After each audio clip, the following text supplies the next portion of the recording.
Souvent, on gère pas nos émotions parce que justement, on n'accepte pas celle-ci, donc on la refoule et du coup, elle nous pèse et en fait, on l'exprime pas et par contre, au bout d'un moment, elle risque de se cumuler et au bout d'un moment, on risque d'exploser. Donc reste jusqu'au bout, je vais te donner 2 méthodes pour apprendre à gérer cette colère. La colère, c'est plutôt une émotion primordiale, la colère. Même si souvent, la colère, c'est le fruit de notre angoisse. C'est-à-dire qu'il y a tellement d'angoisse, et l'angoisse nous pousse à passer à l'action, et donc ça se transforme en colère. Pour faire sortir cette angoisse, on la sort, on la projette vers l'extérieur pour ne pas la garder en nous. Donc quelque part, c'est une défense. On se défend nous-mêmes en sortant notre mal-être. Et d'ailleurs, les émotions, c'est vraiment ça en fait. C'est une manière aussi de s'adapter. Elles ont une fonction adaptative. Vraiment, la colère, des fois, elle nous envahit. C'est vraiment une colère, c'est une émotion envahissante. On devient la colère. Et après, derrière, ce qui arrive souvent, c'est qu'on culpabilise. On va dire ah, c'est pas ce que je pensais. Excuse-moi, souvent on va s'excuser auprès de la personne si on s'est pris la tête avec une personne.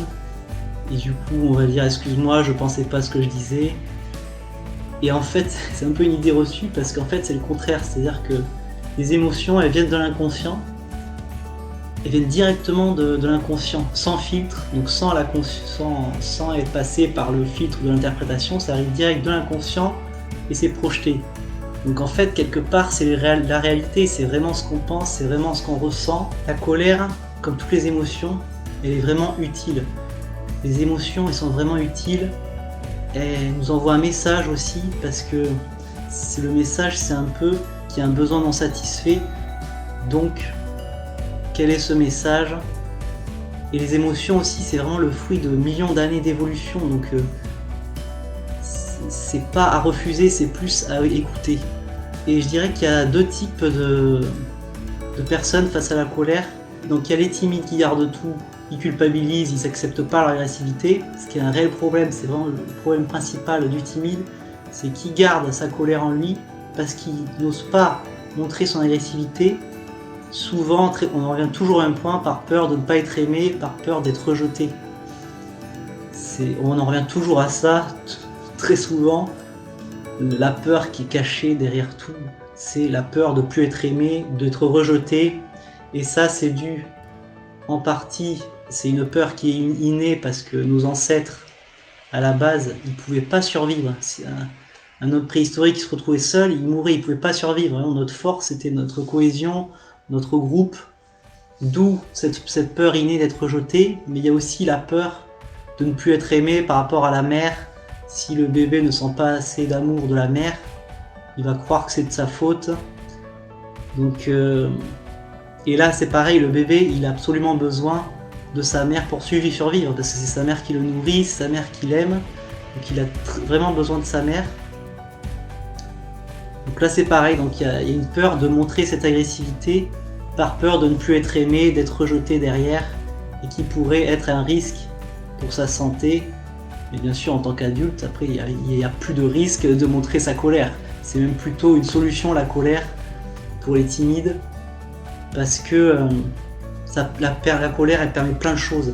Elle permet de se défendre, elle permet de se révéler, de faire passer des messages qu'on n'oserait pas passer d'habitude. Et vraiment, ouais, faire tomber le masque. La colère permet de faire tomber le masque, de dire ce qu'on pense, de dire ce qu'on ressent. Donc c'est vraiment important en fait, et c'est une solution pour le timide, c'est une solution. Je peux l'assurer parce que j'étais très timide avant, très angoissé. J'osais pas montrer ma colère, mon agressivité, par peur d'être rejeté. Et à chaque fois, donc je gardais toute ma colère en moi, et à chaque fois, plus ça s'accumule, ça s'accumule, au bout d'un moment, il faut que ça explose, et ça explose dans les mauvais, dans une mauvaise circonstance. La colère qui explose parce qu'on n'a pas projeté au moment où on aurait dû projeter cette colère, elle explose d'une manière totalement inadaptée. Ça peut sortir voilà, avec ton conjoint ou ta conjointe parce qu'elle n'a pas fait la vaisselle ou je sais pas quoi, sur une connerie, ou parce qu'elle n'a pas mis les bons couverts, tu vois, parce qu'il y a eu un trop plein quoi. Alors j'arrête de parler des timides parce qu'il y a aussi, pour moi, il y a une autre catégorie de personnes qui, elle, est très sensible. Et cette personne-là, elle va très souvent se mettre en colère parce qu'il y a une sensibilité qui est forte. Elle va tout projeter tout le temps, sa colère, mais elle, c'est pareil. Ça peut arriver qu'il y ait une culpabilité derrière. Elle se met souvent en colère et du coup, elle culpabilise, elle veut s'excuser, elle se sent mal parce qu'elle s'est mise en colère, alors que c'est normal. La colère est normale, ça arrive à tout le monde. Et mon psy que j'ai eu, mon premier psy, Philippe, il m'a dit un truc qui est vraiment, c'est vraiment ça, parce que les émotions, c'est contagieux en fait. Et du coup, il m'a dit, et je le remercie pour ça, la colère, ça se transmet en fait. C'est comme c'est une émotion comme les autres, ça se transmet à quelqu'un. Donc c'est-à-dire que si par exemple il y a quelqu'un qui t'a manqué de respect, qui t'a énervé, tu te mets en colère envers lui, et comme ça c'est plus ton problème. Ta colère, tu l'as projetée sur lui, donc après tu la donnes à lui, tu la transmets à l'autre personne en fait. On se fait comme ça, on se transmet les émotions comme ça parce qu'elles sont contagieuses, mais l'émotion, elle ne dure pas, elle est passagère. C'est ça qui est bien. D'où le fait de l'accepter, puisqu'elle n'est pas censée durer, contrairement aux sentiments. Là, c'est différent. Et d'ailleurs, il y a plusieurs sentiments où on peut trouver de la colère. Ça serait la frustration. Dans la frustration, tu peux avoir de la colère mêlée. Dans l'injustice, souvent, tu as des comportements de colère. Et dans la jalousie, c'est clairement, ça peut s'exprimer par la colère. Les solutions, ça serait déjà la première chose à faire, comme toute émotion, comme tout problème psychique, selon moi, c'est déjà accepter cette émotion qui est importante, qui est utile, qui est normale. Tout le monde se met en colère, c'est tout à fait normal. Et c'est une manière aussi de s'imposer, de s'affirmer, de faire tomber le masque qu'on veut absolument garder par peur d'être rejeté, pour s'adapter. C'est bien de s'adapter, hein, mais il y a des limites quand même, parce qu'il faut pas que ça soit... Si tu en souffres, du coup, c'est plus une bonne solution, le masque. Avoir un masque, et pour certains, le masque, il est beaucoup trop épais. Ce serait comme une couche de maquillage. Le maquillage est trop épais, la personne... Elle angoisse aussi parce qu'elle ne peut pas se révéler, elle ne se montre pas telle qu'elle est. Donc accepter cette émotion qui est normale, la colère, et qui va avoir plein de bienfaits.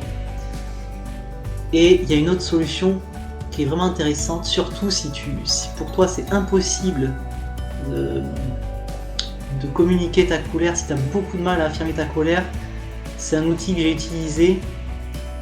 En gros, il faut travailler sur sa communication. Pareil, c'est Philippe encore. Je lui rends un peu hommage, parce que surtout qu'il est décédé. Le pauvre, il m'a donné de super outils, notamment celui-là de la communication non violente. C'est-à-dire que comme la personne, elle a du mal à se mettre en colère, par contre, ce qu'elle peut faire, c'est exprimer sa colère de manière neutre, plus ou moins, mais de manière plutôt assez calme, on va dire. Même si normalement quand tu exprimes la colère, il y a forcément, on doit sentir la colère un petit peu, mais il m'expliquait que voilà, la communication non violente, c'est toujours commencer par je. Je ressens ceci, je ressens cela. C'est-à-dire que quand quelqu'un te met en colère, plutôt que de péter un câble, plutôt travailler sur la communication. Quand tu me parles comme ça, je ressens ceci. Ou j'ai l'impression... Mais bon, tu peux aussi dire, il faut dire quelque chose, c'est ça, il ne faut pas la garder, il faut au moins exprimer quelque chose. Tu peux aussi dire, j'ai l'impression qu'il y a de la colère en toi. Souvent, la personne qui est en colère en face de toi, elle ne se rend même pas compte qu'elle est en colère, justement. Donc j'ai l'impression qu'il y a de la colère en toi. Ça, c'est quelque chose d'intéressant, parce que la personne, elle va, au lieu de projeter, elle va ramener les choses à soi, elle va dire, ah oui, je suis peut-être en colère, je m'en suis pas rendu compte. Et voilà, donc exprimer ce qu'on ressent en commençant par je ressens ceci. Ça m'a fait du mal quand tu m'as parlé comme ça, je me sens mal là, ça m'a fait quelque chose quand tu m'as parlé comme ça. Et dire ce qu'on pense aussi. Je pense que ceci, je pense que cela, même si faut pas avoir peur d'être rejeté, au contraire, parce que si tu dis ce que tu penses, tu vas être aimé pour ce que tu es, tu vas être détesté pour ce que tu n'es pas au final. Donc il vaut mieux être aimé pour ce que tu es et être détesté pour ce que tu es aussi. C'est plus logique quoi. Et bien sûr il y a ce masque voilà, qui est normal mais qui est vraiment trop épais. Trop épais pour certaines personnes. Et voilà, donc là, changer sa communication, apprendre à communiquer sa colère, même si c'est de manière apaisée quoi. Je ressens de la colère, voilà. Tu peux dire je ressens de la colère, rien que de faire ça, justement ça te fait passer du mode émotionnel au mode rationnel, tu passes à la communication, à l'expression de ta colère, et là déjà tu as fait un pas pour maîtriser ta colère, pour atténuer ta colère. Mais il y a une limite à ça, ouais. Parce que si tu pètes un câble, que tu te mets en colère, c'est pas grave. Parce que tout le monde, ça arrive à tout le monde. Et qu'on n'est pas dans un monde de bisounours. Ça aussi, je pense que c'est important de comprendre que se mettre en colère, être agressif, voilà, il y a des manières de faire, mais c'est tout à fait normal. Moi, selon moi, on reste des animaux, donc on a de l'agressivité en nous, et c'est normal. Donc autant l'accepter et exprimer cette colère à bon escient, de manière maîtrisée, de manière plus consciente du coup. Parce que justement, quand tu te fais embarquer par tes émotions, là tu n'es plus du tout conscient de rien, tu deviens l'émotion. D'où l'importance de l'accepter et de savoir l'exprimer. Par la communication, je ressens ceci, je pense cela. Ah oui, il y a autre chose aussi, c'est que j'ai eu une expérience là-dessus, je suis très mauvais là-dessus, c'est que quand quelqu'un t'énerve et que t'as pas su répondre, tu sais, il y a quelqu'un qui t'a énervé, qui a été méchant avec toi, qui a été agressif avec toi, et toi sur le moment, t'as pas la répartie qu'il faut pour répondre. Parce que sur le moment ça t'a fait du mal, et c'est derrière, après que tu repenses à la conversation, là tu retrouves la répartie, tu te dis oh, j'aurais dû lui dire ça, j'aurais dû lui dire ceci. Ça c'est ce qu'on appelle la pensée magique, on revient au moment qui nous a perturbés et on se refait le film. Je sais pas si ça t'arrive ça. Je serais intéressé de voir si ça arrive à quelqu'un là qui a vu cette vidéo, parce que c'est quelque chose voilà, qu'on voit dans les obsessions, ça beaucoup dans la névrose obsessionnelle, je vais pas rentrer dans les détails, mais voilà, donc dans la névrose, en gros la personne sur le coup elle arrive pas à répondre, mais il y a une solution pour ça, mais je t'avoue que même moi je suis très mauvais là-dessus, et pareil c'est Philippe qui m'a dit, rien t'empêche, si quelqu'un t'a perturbé, rien t'empêche d'aller le voir après coup. Après coup, tu vas voir la personne, tu dis j'ai besoin qu'on reparle de la scène là parce qu'il y a quelque chose qui m'a dérangé, j'ai ressenti beaucoup d'agressivité, ça me fait beaucoup de mal. Et la personne, elle va s'en rendre compte, et si elle est humaine, elle va s'excuser, elle va dire ah je m'en rendais pas compte, excuse-moi. D'où l'importance de la communication pour dissiper les doutes, dissiper les incompréhensions et se comprendre. Parce que se comprendre entre humains, c'est aussi comprendre nos émotions, ce qu'on appellerait l'intelligence émotionnelle, comprendre que l'autre il souffre, et c'est à l'autre aussi de comprendre qu'on souffre. Donc il faut l'exprimer du coup, il faut exprimer l'impact qu'ont les gens sur nous, parce que sinon tu risques de souffrir tout le temps, et de pas avoir de réparation aussi. C'est-à-dire que quand quelqu'un te fait du mal, quelque part toi, tu as un besoin de réparation. Ça aussi Philippe il m'en a beaucoup parlé. Donc rien ne t'empêche d'aller voir la personne, mais c'est vrai que c'est compliqué ça. Moi j'ai beaucoup de mal à, après coup, aller voir la personne, dire voilà ça m'a beaucoup dérangé ce que tu m'as dit. Ça j'ai du mal. Il y a une limite parce que clairement des fois voilà, on pète un câble et c'est normal. Voilà, on peut très bien s'excuser derrière, voilà, je me suis un peu lâché là, excuse-moi ça arrive, je suis lâché sur toi là, j'espère que je t'ai pas trop perturbé. Voilà. La CNV, la communication non violente, je ressens ceci, je vis ceci, je pense que, j'ai l'impression qu'il y a de l'agressivité en toi, la personne prend conscience de son état émotionnel et de l'impact surtout qu'elle a sur toi, parce que les gens ne s'en rendent pas compte de l'impact qu'il peut avoir et de la souffrance qu'il peut générer. Donc autant leur dire quoi. Et te libérer en même temps. Donc la colère est une solution parce que ça te permet de projeter ton mal-être, donc de te libérer quelque part. Même si là c'est pareil, la colère elle a ses limites, parce que si tu te mets en colère toute la journée, là il y a un problème, mais du coup là il faut travailler sur soi, et c'est un autre problème voilà, dont dont je pourrais parler dans une autre vidéo. Mais clairement, il vaut mieux projeter sa colère que la garder en soi. Elle va s'accumuler et ça va exploser au bout d'un moment. Il vaut mieux apprendre à exprimer sa colère par la communication. Voilà, n'hésite pas à partager, à réagir. Puis t'es libre aussi de t'inscrire à ma newsletter que j'ai mis en place. C'est du contenu exclusif et puis tu auras du contenu plus complet pour apprendre certains secrets de la psychothérapie, du coaching, parce que je me suis lancé dans un angle de coaching aussi.